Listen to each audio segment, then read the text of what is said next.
बिस्मिल्लाहिर्रहमानिर्रहीम जी, अस्सलाम वालेकुम। जिंदे रहो बसते रहो, अपने हर चीज़ है। उम्मीद करता हूँ कि आप सब खैर वफियत से होंगे और ईद खुशियों अल्लाह के फजल करम से एंजॉय कर रहे होंगे। तो जी आए और जो बार बार आ रहे हैं तो वैसे ही दिल में रहते हैं, शुक्रिया सबका। नए आने वालों से गुजारिश है कि बिना लाइक किए बिना सब्सक्राइब किए मत जाइएगा। दुआ है कि अल्लाह हम सबको वो कामयाबी दे जो तकब्बर से पाक हो, वो हलाल रिज़्क दे जिसमें हमारी हर बरकत हो। गोश्त तो अल्लाह के फजल करम से सबके घर में मौजूद होगा और ये रेसिपी भी नेशनल रेसिपी है, यानी पूरे एरिया में बन रही होगी। हर घर में अपने अपने अंदाज से बनता है बीफ कोरमा। एक दफा मेरे अंदाज से मेरे तरीके से बनाइएगा तो छड़ गल्लां दियो तुसा हना अखीर हो गई है। तो जिस बनाया है उसकी जड़ी बल्ले बल्ले होनी है, जड़ी बाबा होनी है वो बकरी। तो चलो फिर चलते हैं रेसिपी की तरफ।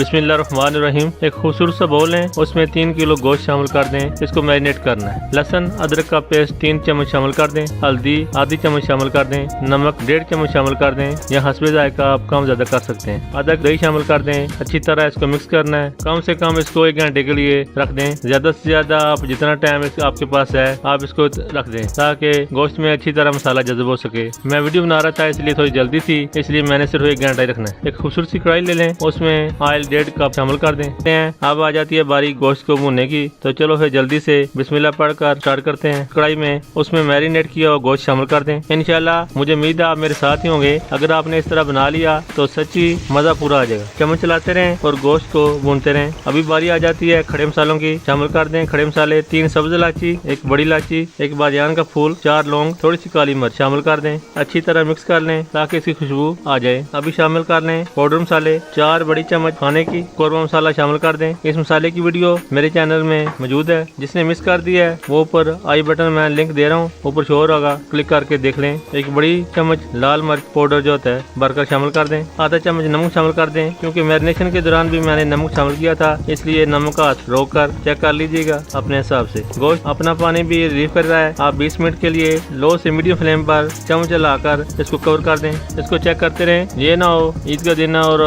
कोरमा बनते बनते किसी और का भी कोरमा बन जाए। समझ तक गए होगे, यानी ऑन द स्पॉट आपने मौजूद रहना है। चम्मच चलाते रहें और चेक करते रहें। माशाल्लाह गोश्त ने पानी छोड़ दिया है। अच्छी तरह चम्मच चला दें और पानी को खुश्क कर लें। इसको पकने दें और पानी को खुश्क होने दें। और प्याज जो आपने ब्राउन किए थे उनको हाथों से मसल कर या लंगड़ी सोटे में कूट कर शामिल कर दें। अच्छी तरह मिक्स कर दें। अभी गोश्त ने भी ऑयल को बखरा कर दिया है। इसमें मजीद थिकनेस लाने के लिए क्रीम डाल रहा हूँ। इसमें आप बादाम और काजू का पेस्ट भी शामिल कर सकते हैं। मेरे पास क्रीम थी तो मैं क्रीम शामिल कर रहा हूँ। आपके किचन में जो भी चीज होगी वो शामिल कर दें। अच्छी तरह मिक्स कर लें। इसको मेल्ट होने तक चम्मच चलाते रहें। अब इसमें ग्रेवी बनाने के लिए 1.5 गिलास पानी शामिल कर दें। अच्छी तरह मिक्स कर लें। याद रखिए हमेशा कवर करने से पहले अच्छी तरह इसको मिक्स कर लिया करें। अब कवर कर दें 3 मिनट तक। अभी माशाल्लाह कोरमा बिल्कुल तैयार है। एंजॉय करें। फ्लेम को ऑफ कर दें और 5 मिनट तक कवर को उतारना नहीं है ताकि ऑयल ऊपर आ जाए और इसकी खूबसूरती में मजीद इजाफा हो जाएगा। अल्लाह की नेमतों का शुक्र अदा करें, एंजॉय करें। लजीज मजेदार कोरमा तैयार है, एंजॉय करें। अल्लाह की नेमतों का शुक्र अदा करें जिसने हमारे नसीब में और आपके नसीब में इतने प्यारे खाने लिखे। हाँ, अगर आपको वीडियो पसंद आई है तो आपसे गुजारिश है कि बिना लाइक किए बिना सब्सक्राइब किए मत जाइएगा। खुश रहें। चंगा फिर